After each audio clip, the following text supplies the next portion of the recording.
At 10:30 p.m. last night, just as Ariana Grande performed her final song at the concert, apparently she'd just gone behind the curtain after that final song at Manchester Arena in Northern England.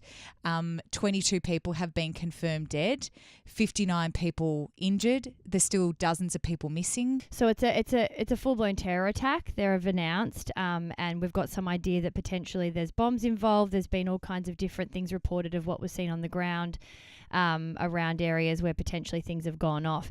And look, this isn't it's not the first time that we're seeing terror attacks in our time. And, you know, I don't think it's going to be the last, which is exactly what terror is and the place that we live.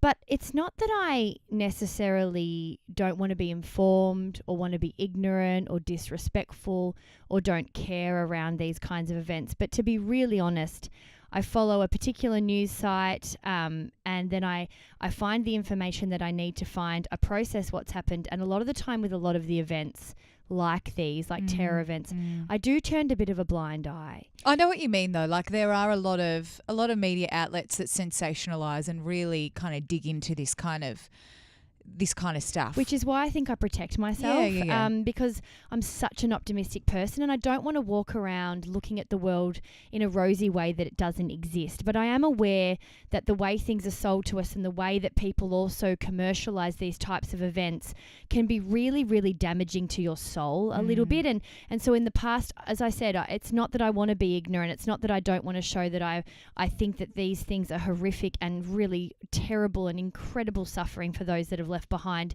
and losing people or injured. But I suppose it's just a way that I've coped and a way that I guess I try and see optimism in the world and in people. But this today has just meant something so different. Why do you reckon that is today in particular? Because I suppose what I classify as one of these sacred, innocent, joyful events is as a teenage girl going to a pop concert. That when you line up and dream about, you know, when I was going to pop concerts and I'm a fangirl. Pop music has been an absolute savior for me in so many different ways, like lining up to get tickets and thinking about them and how I'm going to save or beg for the money to get them, then listening to music for weeks and weeks on repeat before the concert happens and whose house are you going to sleep over at and which mum or dad is driving you to the concert and how early will you get there because you need to get a particular spot in general admission if you don't have seats, and hours then of absolute bliss where you feel like you're at a concert and you're in a film clip or a dream scenario because there's this pocket of time where you feel a little bit magic in these environments. And I felt that. And I still feel that going to Kylie Minogue concerts as an adult. Well, I felt like that at Justin Bieber, only a couple months ago. There was that feeling where, you just feel completely protected from what's going on outside in the world. And it's so even more extreme for teenagers. This moment where you get to kind of go into this fantasy world. And that is something that for us has been so protected and so sacred.